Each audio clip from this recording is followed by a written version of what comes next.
And Trump is doing everything possible to signal his total fealty to the agenda that Netanyahu and his minions in the US want to see enacted, which will mean a massive assault, if it actually comes to pass, which I don't think he has the power to do, massive assault on American civil liberties. Here, this is Trump at the kind of neocon America First group he spoke to yesterday. And defend our Jewish citizens in America. My first week back in the Oval Office, my administration will inform every college president that if you do not end anti-Semitic propaganda, they will lose their accreditation and federal taxpayer support.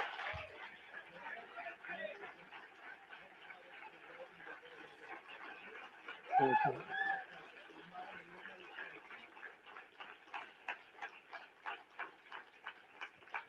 Truth is, you don't have to do much after that. When you do that, it's going to work miracles. Please sit down. We will not subsidize the creation of terrorist sympathizers, and we're not going to do it certainly on American soil. We're not going to do it anywhere. Next, I will inform every educational institution in our land that if they permit violence, harassment, or threats against Jewish students, the schools will be held accountable for violations of the civil rights law. Very important. Jewish Americans must have equal protection under the law. They're going to get it. At the same time, my administration will move swiftly to restore safety for Jewish students and Jewish people on American streets. Look at the NBC News Chiron doing Trump's work for him. I was noticing that. Trump addresses hate speech on college campuses. So that's NBC News basically endorsing Trump's phony message that he's taking on hate speech. Well, what he's really doing is announcing he's going to pursue the censorship of people who oppose genocide on college campuses. And this after the Republicans took advantage of the Democrats' assaults on free speech in seeking the censorship of social media and pretended as if they were the party of free speech. Well, this is Trump saying he's going to target the free speech of anybody who supports Israeli genocide. Right. And he doesn't, I don't think he has the power to revoke collegiate accreditation. Yeah. Yeah. He doesn't have the power to do that. And then he's also proposed shutting down the Department of Education.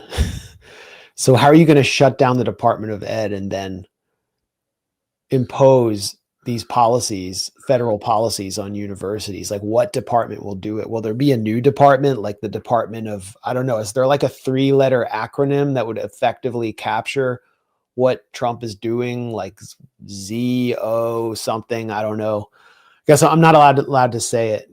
I don't know if, but yeah, I really feel unsafe in these streets out here as a Jew. I don't know about you. We definitely need to ban Students for Justice in Palestine. So we're going to see a massive attack on at least a rhetorical attack on the free speech rights of anyone who criticizes Israel under a second Trump term. And all the conservative free speech warriors are going to be revealed as hypocrites once again as they support it. And again, this is, I mean, it's not as if it's only Trump doing this. Biden also condemned the protesters on college campuses. So to Congress, they all do this.